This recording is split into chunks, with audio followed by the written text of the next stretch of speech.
Bon, ben c'est bien, les élèves sont sages, ils sont revenus.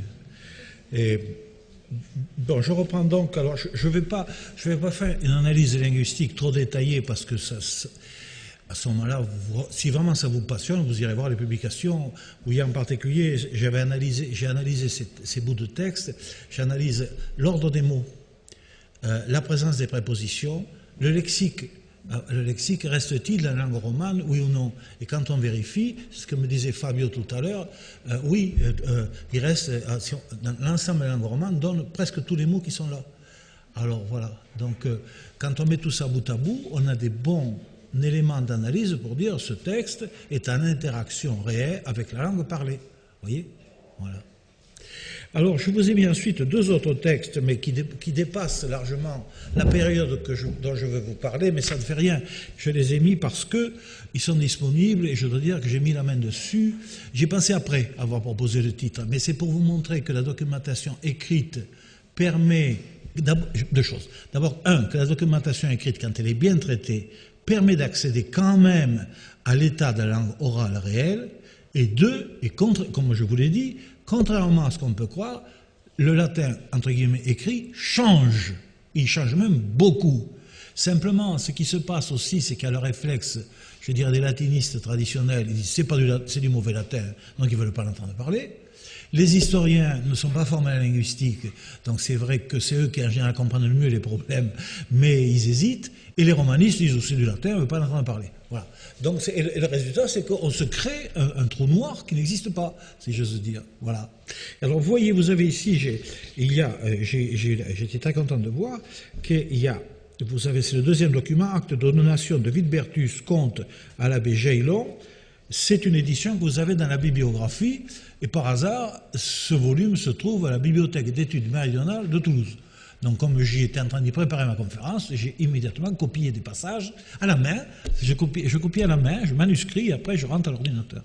Voilà, je ne trimballe pas un ordinateur avec moi, ça m'ennuie. Un bout de papier, c'est très bien. Enfin, je suis ancien régime, même moi, ça. Voilà. Donc, vous voyez, pour vous montrer qu'il y a, mais ce n'est pas particulier. Je vais aller vite là-dessus. Ce n'est pas particulier à cette région, à ce document. Si vous regardez dans la bibliographie que je vous ai donnée, le texte, page, c'est un de mes textes, le 2008, petit a, du latin des illettrés au roman des lettrés. Et vous en avez un autre, niveau de langue et efficacité pragmatique dans les serments carolingiens. Ce sont des textes où je montre qu'il faut arrêter de dire le latin, ce sont les latins, et en fait, il y a en particulier, même à l'époque carolingienne, des textes entiers qui sont du roman latiniforme.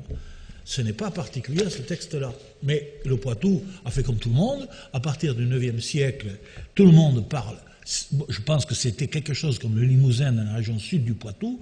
Peut-être, on ne sait pas bien la limite nord et pour cause, hein, mais là, je ne m'avancerai pas trop. Donc, tout le monde parle le roman, mais quand on met par écrit, on latinise tout, et de temps en temps, il y a des morceaux qui indiquent réellement le parler roman.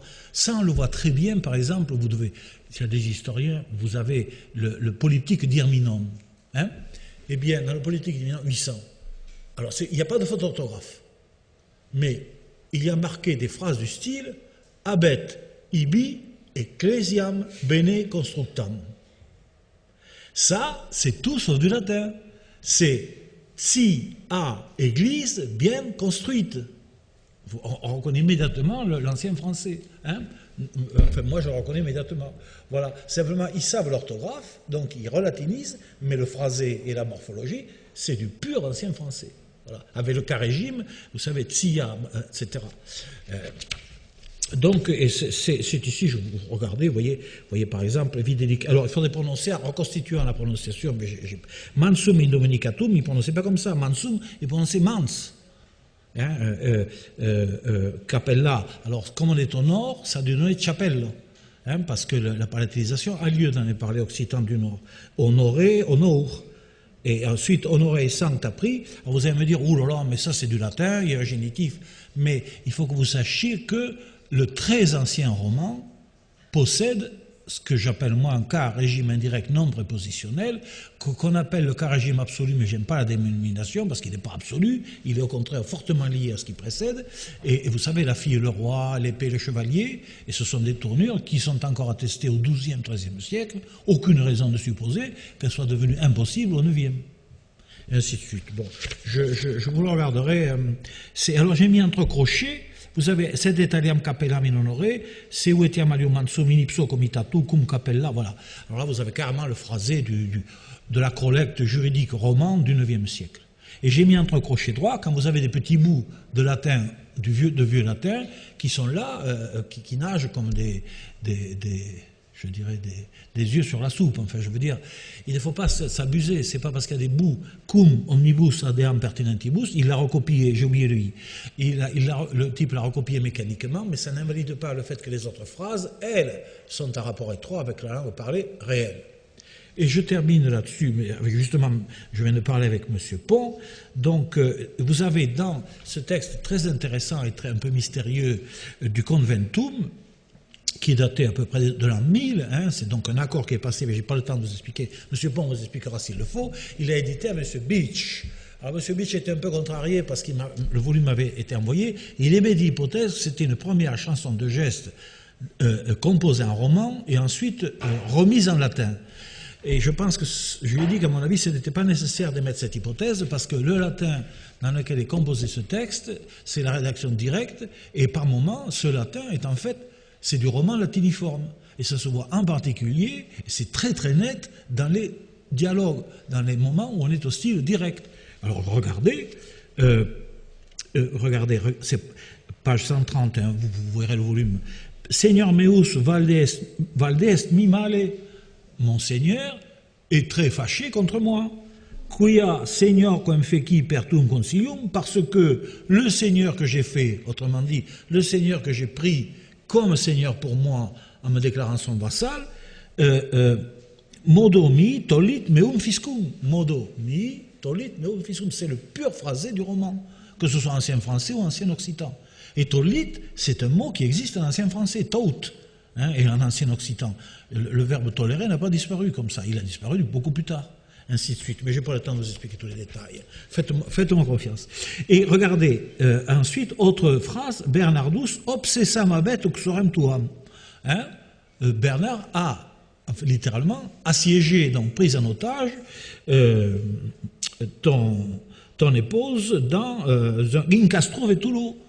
Donc, vetulo, c'est vieille, dans une vieille forteresse. Qui superat, etc. Le phrasé ici, c'est du très vieux roman, ou du tout neuf roman, ça dépend du point de vue que vous prenez.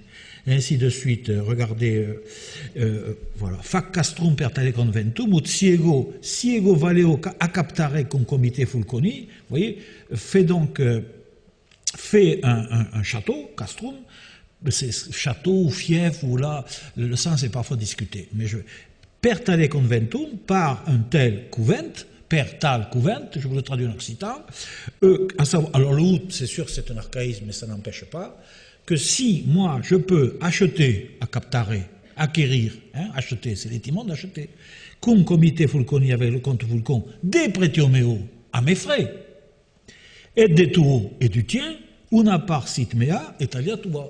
Écoutez, je ne sais pas si vous avez fait du latin, mais même si vous en avez fait peu, c'est pas trop difficile à comprendre. Voilà. Parce que le phrasé est roman. Le phrasé est roman. Mais c'est du roman juridique, hein, évidemment. Voilà. Ainsi de suite. Vous avez un très joli 134. Regardez. De multa stress abet mihi dictum Seigneur meus. Vous voyez. Regardez. Seigneur meus, mon Seigneur, abet dictum a dit, passé composé, et mihi à moi, de multa stress, à propos de beaucoup de questions. Unde, à partir de quoi? Ce qui fait que c'est le très ancien français et très ancien occitan, donc, qui est mis à toutes les sauces et qui sert de connecteur syntaxique universel. Abet, mais seductum. Il m'a seductum. Hein, il m'a attiré à sa cause. Abet, mais seductum. J'espère que ce latin vous paraît moins difficile que celui du premier passage, même. Voilà. C'est un. Donc, tout ça pour vous dire que nous avons la langue écrite bouge. et qu'il y a un moment où elle inclut des choses qui ne sont pas plus du latin parlé, tardif, mais du roman parlé, archaïque par rapport à nous. Voilà. On l'a sous les yeux. On a toute la documentation à ce sujet. Et ça permet d'ailleurs de faire la... Bon, donc ceci pour vous inviter à faire un acte de foi à ce sujet consiste à dire non seulement la théorie existe, mais la pratique est possible à travers les textes. Et les textes, je vous en ai mis quelques-uns ici, mais on pourra montrer pas mal d'autres. Alors, avec aussi, je pense que vous ne trouverez pas des tournures comme celles que vous avez dans le Georges Pont, le Conventum, vous ne l'avez pas dans les textes du VIe siècle. Il y a quelques unités qui ont l'air romanes, mais quelques unités. Alors que 300 ans plus tard, elles sont partout. Voilà. Véritablement, du coup, ça permet d'avoir une histoire de langue écrite qui, à un moment ou à un autre, suit l'histoire de la langue parlée, mais elle la suit, c'est écrire, surtout passer des serments, c'est un phénomène culturel. C'est pareil avec les serments de Strasbourg que vous avez étudiés. Il faut bien voir que c'est pas de langue vulgaire, c'est le moment où des armées impériales prêtent serment. C'est une cérémonie absolument solennelle. Hein? C'est quelque chose qui n'est pas suffisamment souligné. C'est pas parce que c'est écrit, vous savez, pro duamer, et nostro commun salvement, etc. C'est pas pour ça que ce n'est pas de la collecte, hein. Mais c'est de la collecte roman à partir de ce moment-là. Voilà. Donc évidemment, il ne faut pas non plus. Il y en a qui vont dire ah oui, mais dans la langue parlée spontanée. Mais non, mais la langue parlée spontanée, le français, enfin, on ne sait pas encore c'est écrit d'ailleurs les serments. Quel est le dialecte, on n'a jamais trouvé. Mais on sait que c'est du roman. Et donc, bien sûr, dans la langue spontanée, vous n'aurez pas des phrases majestueuses comme ça. Mais en variation dia, oui. Vous allez dire, je constate aujourd'hui qu'il n'est pas possible de, si vous avez à faire un procès. Et vous ne exprimez pas comme ça. Vous direz à votre camarade qui venait au cinéma, j'ai pas le temps. C'est une variation dia. Voilà. Donc, et maintenant, nous avons les inscriptions donc, sur Pierre. Je dois presque tout cela, je vous ai mis, j'ai été tout à fait honnête, hein, les références bibliographiques. J'ai recité quand même l'inscription de l'abbé Mellebaude, qui était donc abbé donc ici à Poitiers, dans ce fameux Hypogée des dunes. Le nom est magnifique, on dirait un titre de roman de science-fiction. D'ailleurs, c'est resté un peu du roman, parce que j'ai participé à plusieurs travaux là-dessus, et jusqu'à présent, on n'a jamais publié la moindre ligne des différents travaux que nous avons faits. Donc il y a quelque part, gisant, le commentaire linguistique détaillé. Ce que vous avez sous les yeux, c'est donc du latin mérovingien, pour une inscription, avec un petit nombre de fautes par-ci par-là, de fautes par rapport à ce qu'on considère comme la norme orthographique du latin classique. Hein? Bon, de innominé, je vais pas faire comme Reus et servus Iesum Christo, ça c'est du... Vous voyez, Reus et servus Iesum Christo, alors évidemment, vous allez dire, ah, il y a Christo et pas Christus. Mais il faut bien voir qu'à haute voix, il ne prononçait certainement pas servus, selon la région, il prononçait serfs ou quelque chose comme ça, ou servos. Si c'est une prononciation conservatrice, ils écrivent servus, ils prononcent servos. Si la prononciation est évoluée avec l'apocope de la voyelle nationale finale, ça devient serfs. Voilà, etc. Donc, du coup, et Christo, c'est pareil, ça peut être Christ ou Christ, je ne peux pas vous dire. Vous voyez, vous avez institui, ça c'est à mon avis, ce n'est pas lié à l'évolution de la langue, c'est un pur échec du graveur quand il a tapé son... Alors, par contre, ce qui est plus joli, c'est, vous voyez, institui mei, je me suis... Vous comprenez ce texte? Institui mei, je me suis construit, ispeluncola ista. Ça c'est joli, cette petite caverne. D'ailleurs, c'est vrai, c'est un sous-sol, je ne sais pas si on peut encore y descendre, c'est un sous-sol, ça a l'air effectivement d'une petite caverne. Et ispeluncola ista, et vous voyez, vous avez un is devant qui a beaucoup attiré, naturellement, on en a écrit des tonnes dessus, c'est un éphelcistique, c'est-à-dire c'est la voyelle d'appui qui apparaît en latin parlé, ce qui fait qu'on ne dit pas skol, mais escol, hein, etc. Alors, il prononçait à haute voix, pas is, mais s, s. Là, il faudra appliquer les règles phonétiques pour espeluncola ista, cette donc petite caverne, ubi yacit, indigni, etc.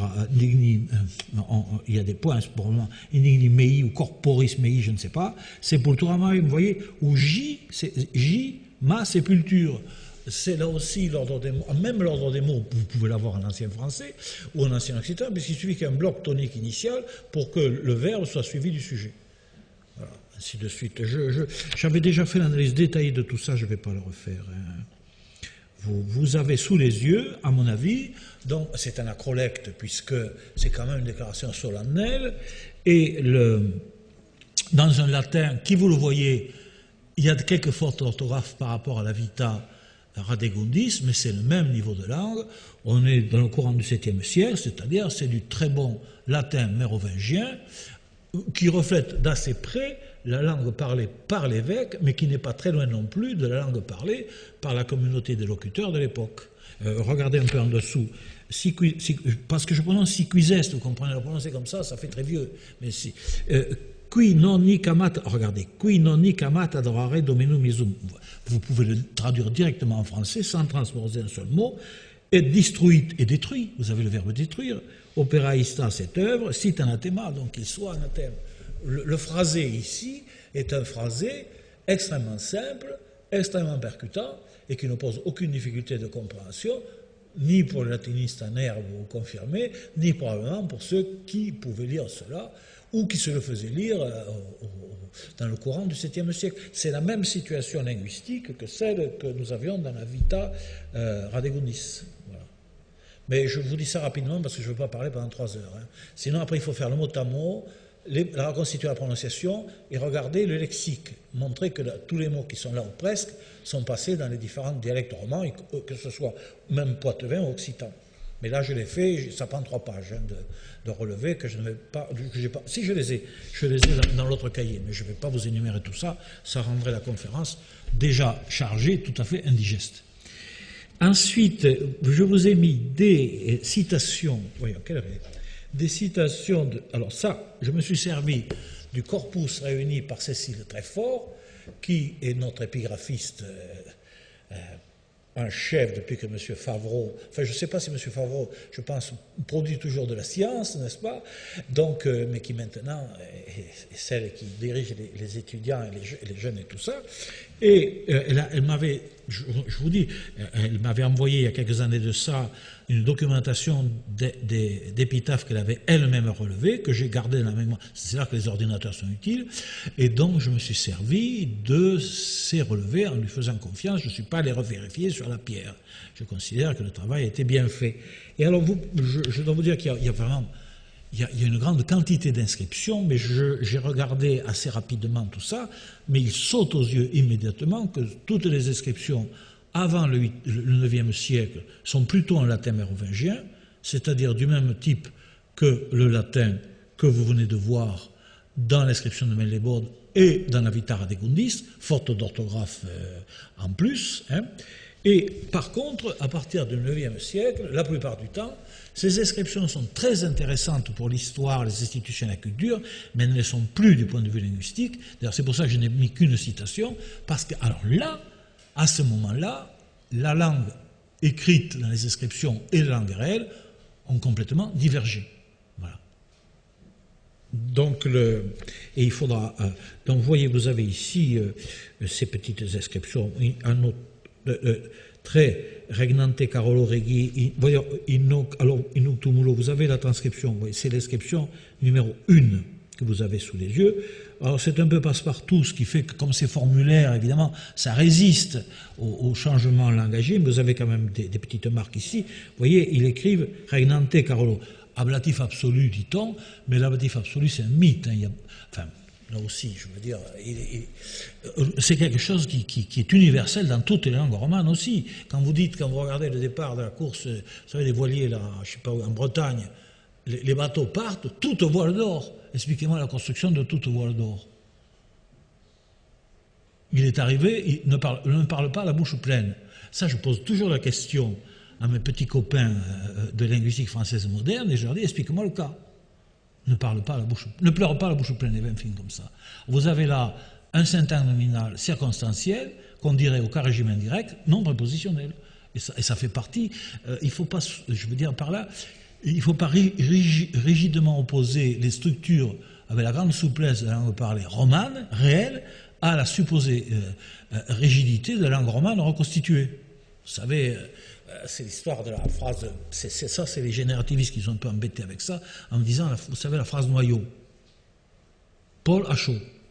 Mais la phrase noyau, c'est pas Paul a chaud. La phrase noyau, c'est Paul crève de chaud. Je veux dire, et après ils disent il faut une transformation, mais non, pas du tout. Ou dire quelqu'un est dehors. Personne ne pense directement à quelqu'un dehors. Tout le monde pense il y a quelqu'un. Ainsi de suite. Bon, je sais pas, j'ai peur de vous perdre en vous donnant toutes ces considérations, mais tout ça pour vous dire qu'ici vous avez donc un supposé ablatif absolu qui en réalité est un convenant circonstanciel de temps, de manière, de temps ici, qui est construit de façon effectivement non pas détachée, mais par position syntaxique et qui ne pose pas de problème particulier ni en latin ni en français. Après, il y a Régui. Alors Régui, ça c'est la... Pour ça, quand j'étudie tout ça, je me sers des travaux qui sont toujours oubliés et qu'il faut toujours aller voir, de Pey, que vous avez dans la bibliographie, et de Sass, sur les déclinaisons mérovingiennes.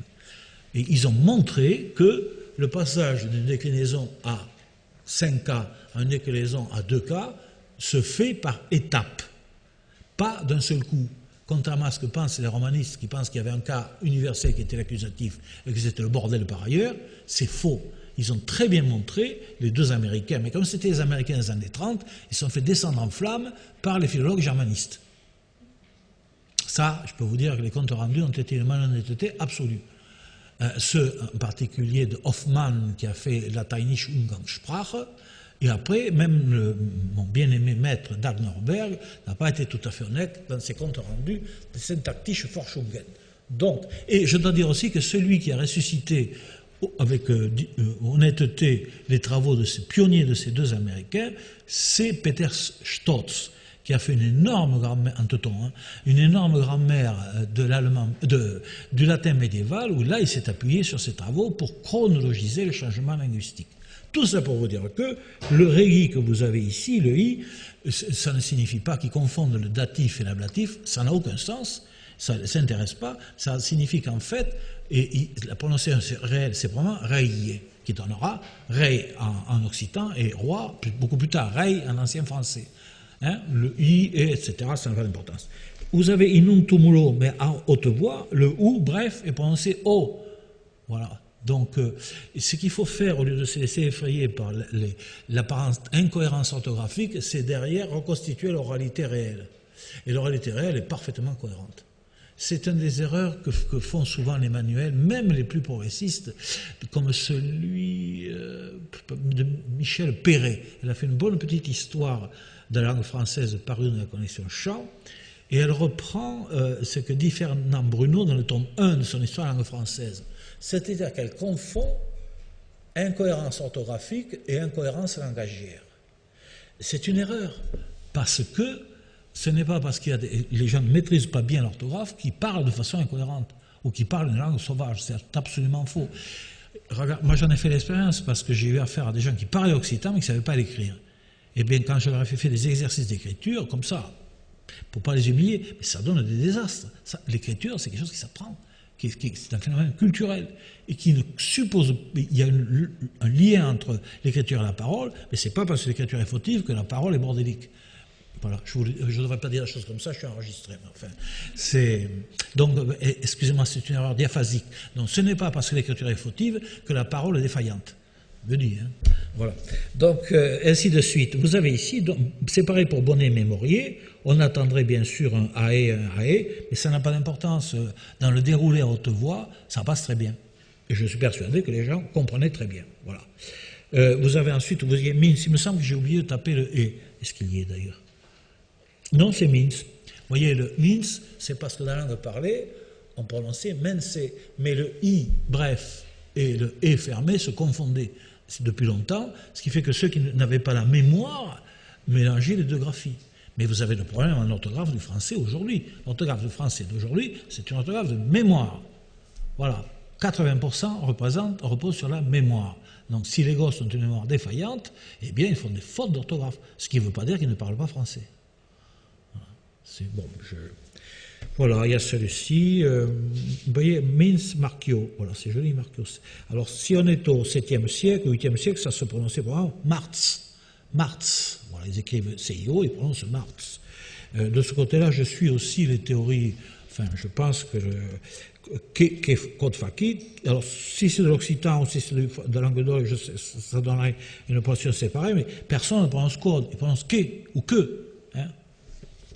Et vous savez aussi qu'en ancien français et en ancien occitan, on ne dit pas que, on ne dit pas ce que, mais que. Aujourd'hui, on est obligé de dire ce qui fait 8 jours.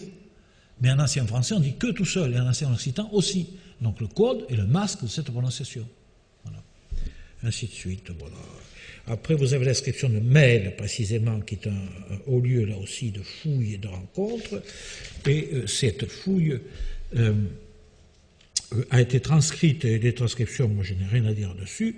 Le latin est assez simple, il y a des petites fautes par-ci, par-là, et puis c'est tout. Mais c'est très formulaire, donc on ne peut pas trop dire de choses, mais là aussi, je crois pouvoir dire que le rapport entre la langue parlée et la langue écrite reste raisonnablement étroit. Mais nous entrons dans la zone, nous sommes dans la zone fin, vous savez, de transition 650-750, et donc là, je ne peux pas strictement vous dire tel jour, telle heure, tel moment, on est du côté roman ou du côté latin. Je ne peux pas.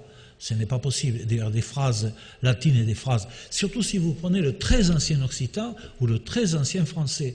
Vous avez des phrases du très ancien français. Ça, c'est quelque chose qui n'est pas assez enseigné. Par exemple, dans Raoul de Cambrai, où le phrasé, c'est exactement celui des diplômes mérovingiens. C'est en particulier... Enfin, je vous raconterai ça une autre fois. Parce que c'est-à-dire qu'il y a aussi des structures syntaxiques en français, en très ancien français, en français archaïque, disons par rapport à nous aujourd'hui, qui évidemment sont la mémoire du latin parlé tardif. C'est normal. Parce qu'à partir du moment où on raisonne en disant le latin parlé devient l'ancien français, l'ancien occitan, on n'est pas dans la situation de dire, d'un côté, donc il y a le latin classique qui continue à porter ses valises de déclinaisons et de phrases, et de l'autre, il y a le latin vulgaire qui s'est perdu dans le bourbier du changement. À ce moment-là, la perspective est entièrement différente. Enfin, elle est fortement différente. Quand même.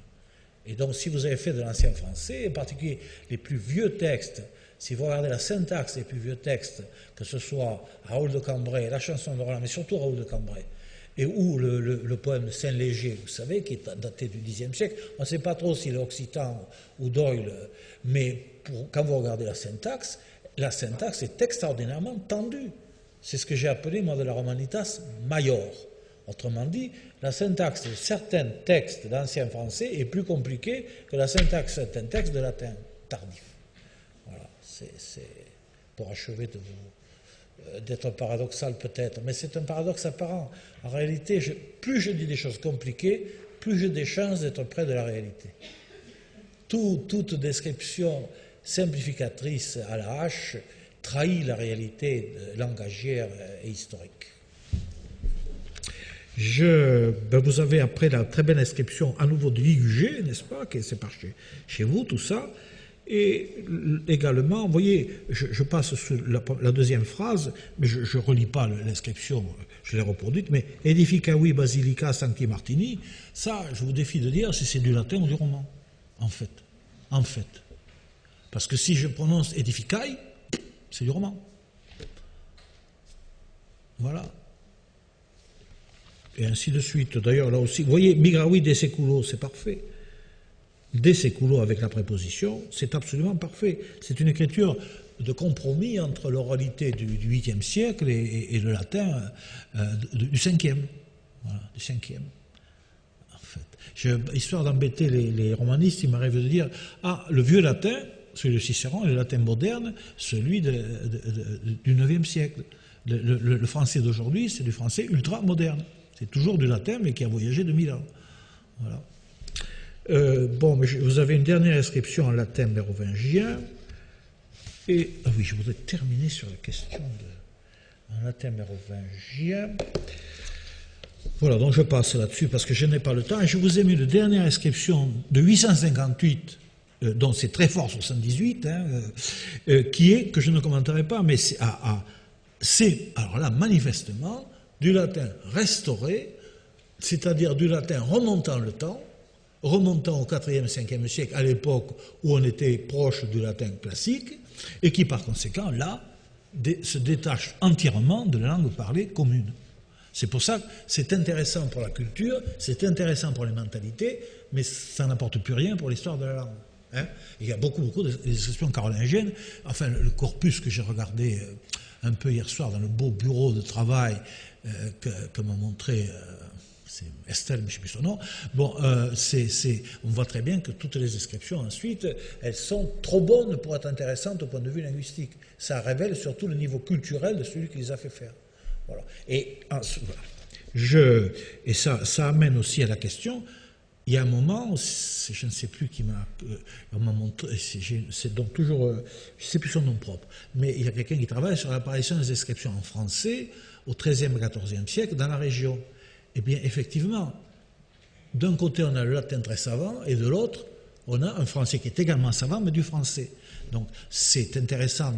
Pourquoi est-ce qu'on se met à écrire une langue qui n'est plus du latin? Pourquoi on se met à se donner une littérature dans une langue qui n'est plus du latin? Et pourquoi, dans le sein des saints de l'épigraphie, le français ou l'occitan entrent? Là, il y a une mutation sociale. Il y a vraiment on ne se met pas à écrire une littérature qui ne soit pas en latin s'il n'y a pas un groupe social pour exiger d'avoir sa littérature.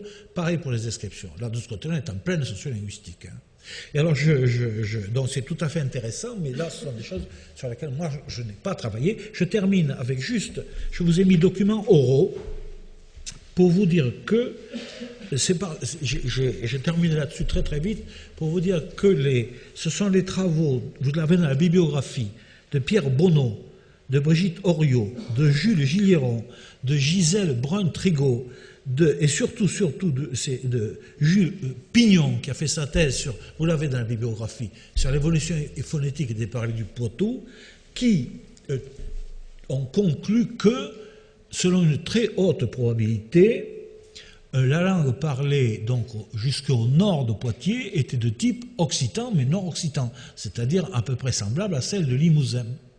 Alors, il justifie cela, pour le dire en un seul mot, c'est que, bien sûr, phonétiquement, non. Ce qui relève au XIXe siècle, c'est en général des formes de type Doyle.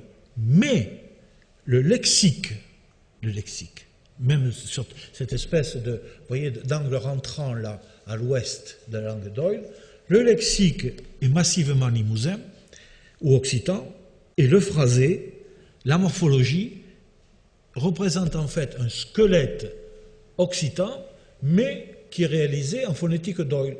C'est-à-dire, c'est un peu la même chose que ce que j'essaye de vous raconter à propos des dialogues du Conventum. C'est latiniforme, mais c'est du roman. Donc, les dialectes de cette zone ont été pendant un temps occitans, et puis quand les gens se sont mis à adopter la prononciation du français, ils ont bien sûr gardé la grammaire et la morphologie du Sud, mais ils se sont mis à prononcer avec l'accent français, puisque tout ça se fait oralement directement. C'est une hypothèse qui me paraît très très bonne et qui explique, et en plus vous avez des points occitans au sud du Poitou, mais je ne peux pas vous faire le détail, au sud-est de la Vienne et au nord, au sud-est de la Vienne et au nord-ouest de la Charente, il y a des points qui sont manifestement limousins encore aujourd'hui, dans la mesure où les gens parlent encore au patois. Alors je crois que l'hypothèse tient bien, tout ça c'est parce que, je vais y venir, je termine là-dessus, je vous ai mis une petite liste, n'est-ce pas, à propos du lexique, c'est ce qui est le plus facile à suivre. Donc c'est le livre tout à fait intéressant de Brun-Trigaud que vous avez dans la bibliographie, avec des cartes qui ont été traitées, où vous voyez un choix de mots qui sépare assez nettement lexicalement le Poitou en l'envoyant vers le sud des dialectes du nord, des dialectes Doyle. C'est-à-dire que la prononciation est Doyle, mais le vocabulaire reste du sud. Et je vous ai mis 5 ou 6 cartes qui avaient des mots vergne, bran, chair, faine. Vous voyez par exemple, le foin, le mot faine est resté en usage. Et là, c'est la mémoire de la phonétique occitane, puisqu'il n'y a pas de diphtongaison en occitan. Le sel, c'est pareil, la sao. Et puis le fisson, ça m'a mis en joie. Parce que quand j'étais gamin, quand on allait à la pêche, on mettait au bout de la canne le fissou, c'est-à-dire le petit bout de roseau très souple qui permettait de ferrer le poisson. Et le mot est vraiment un mot qui est entièrement dans le sud, etc., etc. Donc vous regarderez cette petite liste, c'est fait d'après les cartes de l'Atlas linguistique de la France. Ils ne se sont pas servis des cartes de Brigitte Oriot parce qu'elles ne donnent que le Poitou et l'Aunis, donc on ne peut pas comparer avec la Gascogne et le Languedoc. Les vieilles atlas de Gilliéron de ce côté-là le permettent. tout ça pour terminer là-dessus, mais je voulais faire plaisir oui, mon Dieu, terminé. Sur là-dessus, c'est parce que j'ai terminé à la demande, à travailler un peu sur Guillaume IX, duc d'Aquitaine, et donc à voir, moi j'aime bien travailler en me demandant dans quoi baignent les auteurs.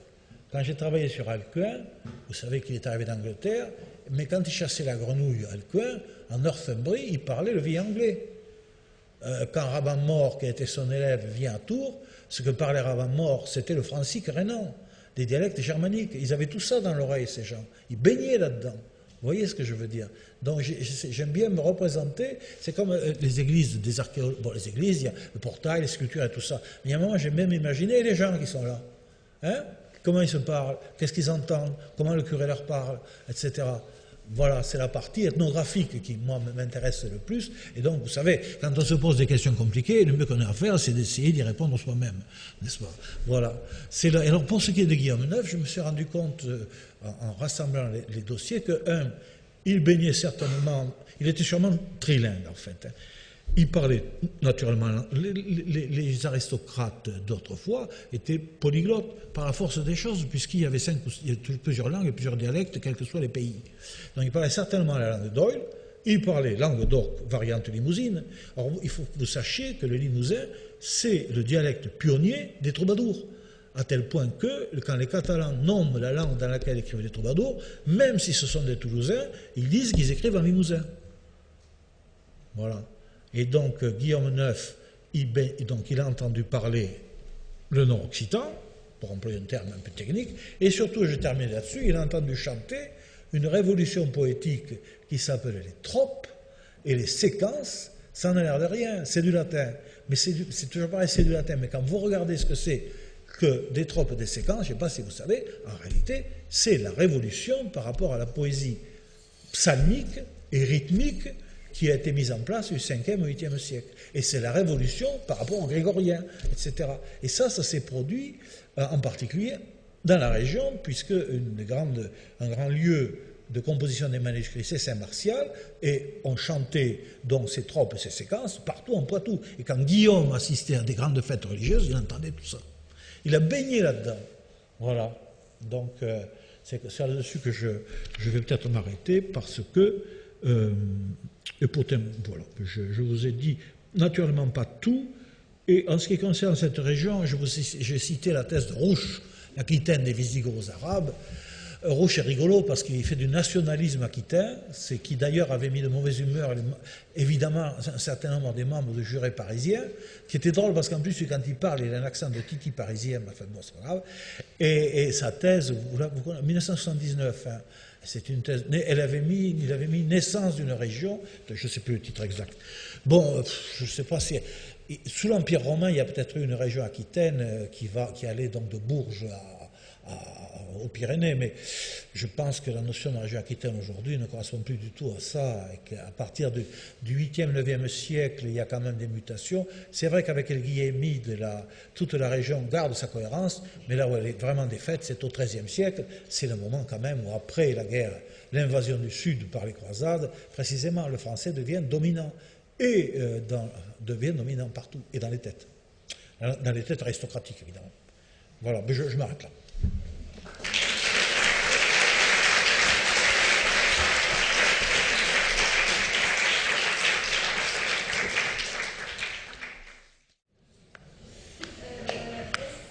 Il y a des études que vous pouvez signaler qui s'occuperaient des différences diatopiques.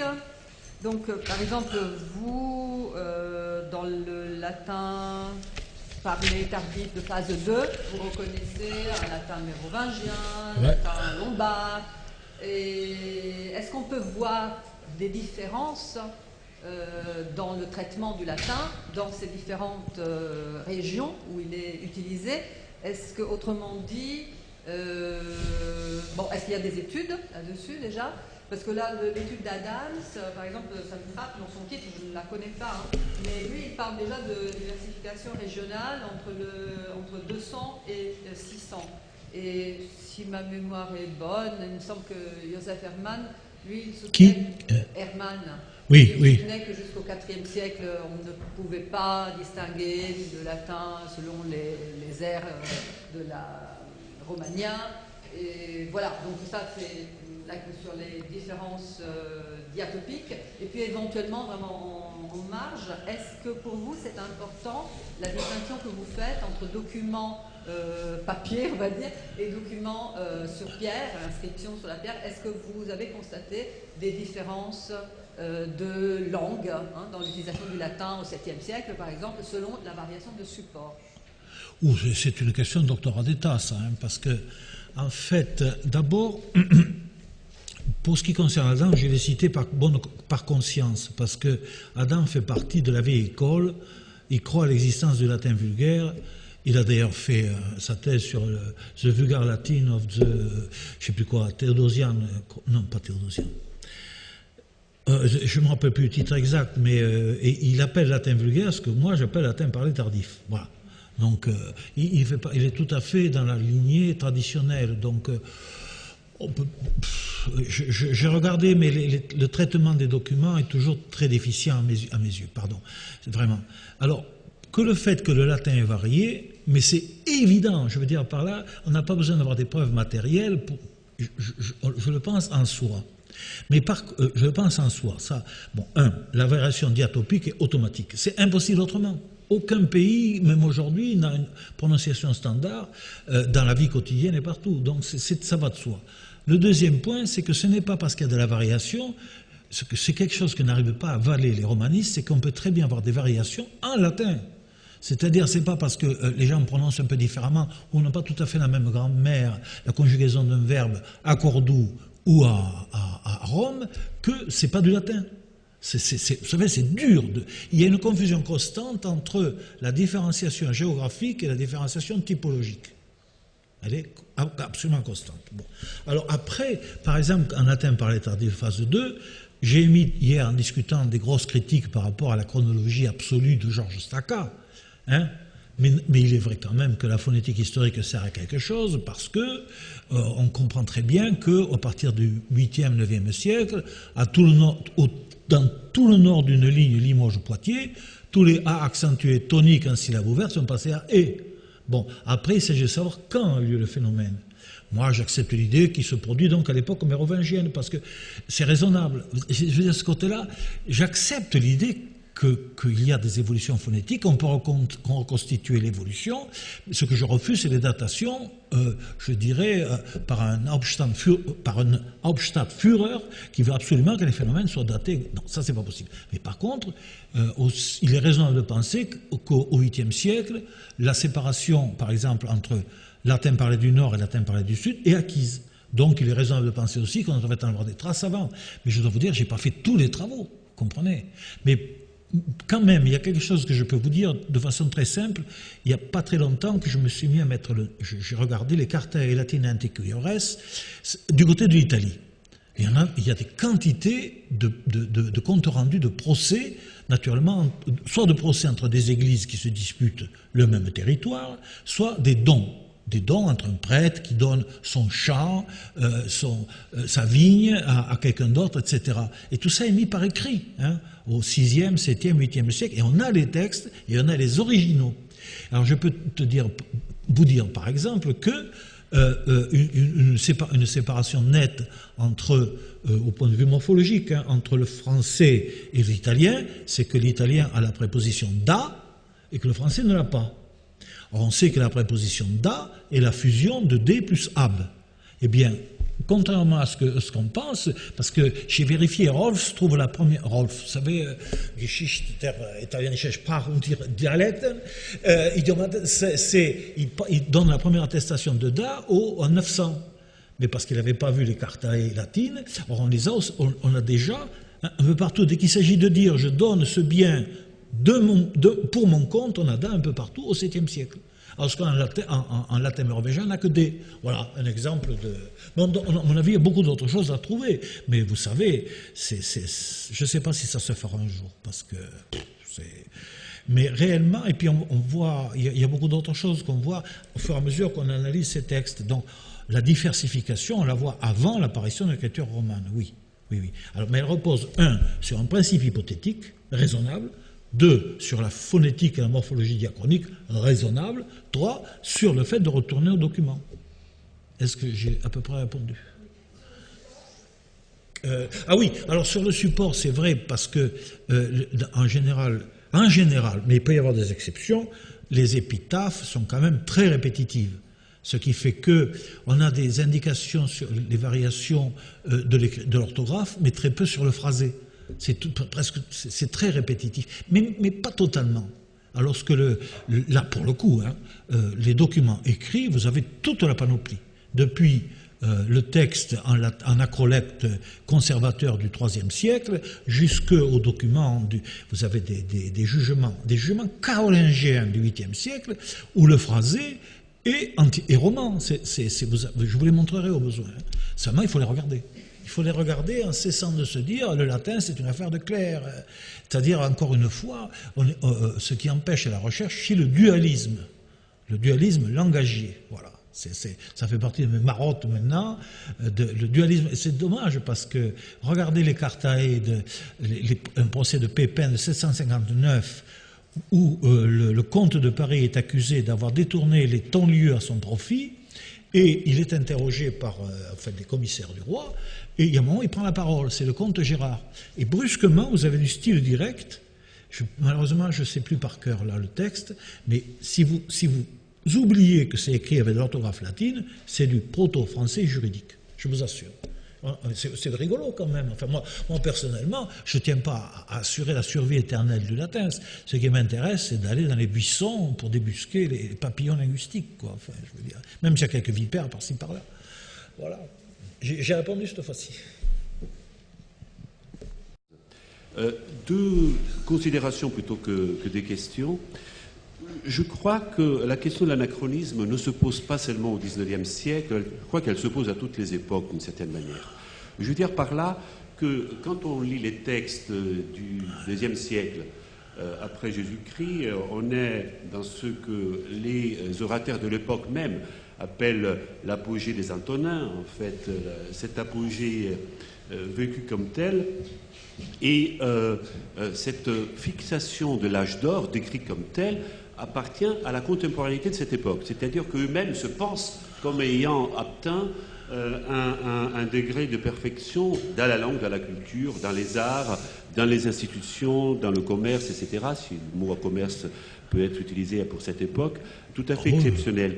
Je veux dire par là que ce qui se produit au XIXe siècle et que tu as, je crois, très très bien éclairé, s'est produit à toutes les époques. Je te donne un exemple. XIIIe siècle, le mot grammatica devient le mot qui identifie la fixation d'une langue commune au clair et devient d'une certaine manière un latin qui ne continue d'évoluer bien sûr, mais qui, dans l'esprit en même temps de ces clercs, est un latin devenu sinon langue morte, d'une certaine manière langue vivante non parlée, mais langue écrite morte, d'une certaine manière figée et immobile. Ce qui montre bien qu'il y a des tentations de focaliser, de figer les langues à un moment ou à un autre. Et je me demandais, en écoutant et en relisant ces catégories que nous avons tous appris et qui nous ont fait beaucoup évoluer dans notre réflexion par rapport au latin, s'il ne faudrait pas introduire à l'intérieur de la catégorie du latin parlé tardif de phase 2 une sorte de différenciation entre un latin écrit tardif de phase 2, je dis bien écrit, latin écrit tardif de phase 2, qui est commun à l'ensemble de la Romagna, en fait, d'une certaine manière, et un latin parlé tardif de phase 2 qui fonctionnerait un petit peu comme le globish d'aujourd'hui, qui serait une sorte de latiniche, c'est-à-dire qui crée la dérive des langues romanes. Parce que n'oublions pas qu'il y a quand même une dérive des langues romanes, ce qui fait qu'un locuteur français d'aujourd'hui ne comprend pas spontanément l'italien, et qu'un locuteur italien d'aujourd'hui ne comprend pas spontanément le portugais, l'espagnol ou le catalan, même s'il y a des proximités selon les langues. Je veux dire par là que le fait de parler, de prononcer différemment un texte écrit qui est écrit de la même manière qu'il soit écrit à peu près en Gaule ou en Italie du Nord, mais de le prononcer d'une autre manière, fait évoluer le latin parlé tardif, prononcé d'une autre manière que lorsqu'il est écrit. Tu vois, oui, une sorte de différenciation entre les deux. Oui, mais je vais quand même protester sur une notion de globish, parce que le globish, c'est de la soupe. Et je veux dire par là, tu vois, il y a quelque chose... Pour l'instant. Non, mais là, non. Je te suivrai. Je vais te dire aussi, certains pensent qu'il faut dire simplement latin tardif. Je m'obstine à mettre latin parlé pour des raisons de propagande. Je veux dire par là, j'insiste sur le fait que le latin a été une langue parlée. Voilà. Donc je mets toujours latin parlé, mais je n'ignore pas que le latin écrit et que langue écrite et langue parlée, c'est pas la même chose. Bien sûr. Alors, quand tu me dis qu'il y a eu un latin, pendant un certain temps, que nous avons du mal à mesurer la communication horizontale d'un bout à l'autre de l'Empire est possible, et elle reste possible au 6e, 7e siècle, parce que là, on a des exemples tout à fait fascinants qui ne sont pas suffisamment étudiés à mes yeux, mais c'est par exemple quand Martin de Braga prêche à Braga, tu sais d'où il arrive? Il arrive de Pannonie. Donc, voilà un gars qui fait quand même plus de 2000 kilomètres et qui, assez rapidement, se fait comprendre à l'ouest de la péninsule ibérique. C'était pareil 2 siècles avant pour Martin de Tours, lui aussi, il vient de Pannonie ou du Norique. Il vient de provinces romaines tout à fait opposées. Or, quand il arrive en Gaule, il devient immédiatement actif et prédicateur sans difficulté. Et là, tu vois, je ne pense pas qu'on puisse dire globish, parce qu'une prédication religieuse, c'est pas seulement de l'incantation d'allumer comme on peut l'entendre aujourd'hui, c'est réellement une évangélisation qui demande une communication complexe, tu vois. Donc, c'est pour ça que il y a des fluctuations, il y a tout ce que tu veux, mais la notion de... Je me méfie beaucoup, parce que de même que je n'aime pas beaucoup la notion de basilecte, parce qu'il y a toujours derrière l'idée que le peuple parle comme un cochon. Alors je te signale que les élites européennes n'ont pas donné l'exemple depuis 20 ans d'un beau niveau de langage. Tu vois ce que je veux dire? En fait, voilà. Tu sais, derrière... mais si tu veux me faire dire que le latin parlé du 7e siècle... Regarde dans la chronologie, tu vois. Moi, ce que je crois personnellement, mais ça c'est un modèle, c'est un choix de modèle. C'est-à-dire où tu es continuiste. Mais Hermann là aussi, mais c'est un gros malin Hermann. Tous les 10 ans, il a un peu changé d'opinion selon le courant dominant, je dois te dire. Tu regardes ses derniers articles, il reprend en fait les thèses de Viva Voce sans le dire. Bon, mais lui il est continuiste, et beaucoup sont continuistes. C'est-à-dire insensiblement le latin devient le roman, etc. Mais ça, c'est une position idéologique. Moi personnellement, je ne crois pas à ça. Je me suis dit, pour que la communication marche longtemps, assez bien, et verticalement, horizontalement, et ensuite qu'elle se défasse, il a fallu qu'il y ait eu quand même une crise, que je place de 650 à 750. Mais ça suppose que le modèle, au lieu de... Mais tu vas voir bientôt le tome 2 de la Cambridge History of Romance Languages, où tu auras le détail sur tout ça. C'est-à-dire qu'au lieu d'avoir une courbe, si tu veux, continue comme ça, mais ça suppose d'abandonner la notion de latin vulgaire. C'est-à-dire que tu as au départ une courbe avec des petits phénomènes sporadiques. Tu sais, c'est ce qu'on appelle en physique les systèmes dynamiques non linéaires. Tu as des petits phénomènes sporadiques, c'est-à-dire un écart initial, qui se reproduit en boucle. C'est ce que tu disais un peu, qui se reproduit en boucle, hein, et au bout d'un certain temps, la courbe qui était longtemps restée plate se relève. Et à la fin, la courbe devient quasiment verticale. Peu importe qu'elle devienne verticale ou pas. Alors ça, c'est pour un phénomène, mettons, je ne sais pas moi, le passage de... La disparition de la déclinaison en ibus, tu en auras un autre phénomène, la disparition du passif synthétique en imperfectum, mais parallèlement l'apparition d'un passif analytique. Alors tu as des courbes comme ça qui décollent lentement et qui à la fin subissent ce que j'appelle moi suivent une accélération exponentielle. Donc si tu prends ce modèle-là, tu peux avoir un changement langagier important en 100 ans. Et ça résout le problème de ce que tu venais de dire, qu'à terme, il y a une fracturation horizontale et verticale, alors qu'avant, il y avait une certaine communauté. Voilà. Mais c'est compliqué, hein, là, Je veux dire par là, je ne crois pas à la linéarité des phénomènes humains de ce côté-là, et je suis plutôt, et je me suis servi en particulier des travaux de Stephen Gould. Pardon. Je coupe le sifflet, je l'avais laissé pour avoir l'heure. Mais Stephen Gould en particulier a montré que pendant un temps, la théorie des espèces faisait qu'on considérait que ça prenait des millions d'années, sinon, etc. Et puis il a montré, lui, avant qu'on ait l'histoire de l'astéroïde, tu connais Stephen Gould, le pouce du panda, etc. Il montre que non, qu'en réalité, c'est un présupposé scientifique, mais qui a eu des mutations très rapides et des disparitions et des apparitions très rapides, un million d'années quand même. Mais enfin, voilà, ça veut dire que tout dépend de la modélisation. C'est pour ça que je pense qu'il y a, personnellement, dans ce que je raconte, c'est vrai, il y a une implication dans la modélisation. Alors, je suis d'accord avec Hermann pour dire que des grosses différenciations au 5e siècle, il n'y en a pas. Il commence, à mon avis, à y en avoir il commence à y en avoir au 7e siècle vraiment significatif, et à partir du 9e aussi. J'ai fait un papier qui est pour les historiens, qui s'appelle, c'était un colloque organisé par Bonassi et Toubert autour de l'Europe de l'an 1000 à Conques. Et il m'avait demandé de traiter la question de la communication horizontale en l'an 1000.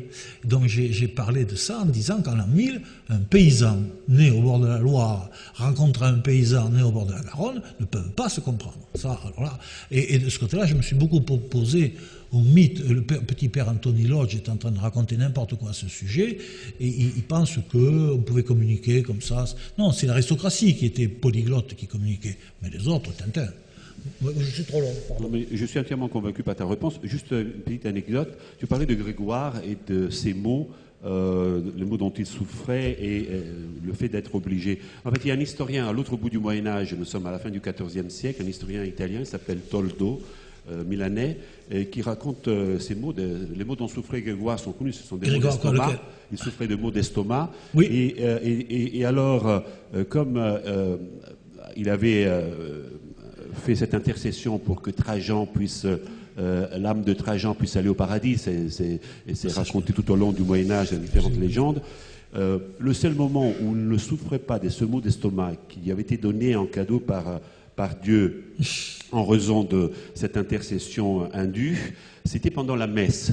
Et ce fut alors, raconte l'historien italien, ce fut alors qu'il inventa le chant grégorien pour que la messe dure davantage. Je ne connais pas l'histoire. Qu'il ne souffre pas de maux d'estomac. Mais quel historien italien, mais j'ai pas entendu le siècle.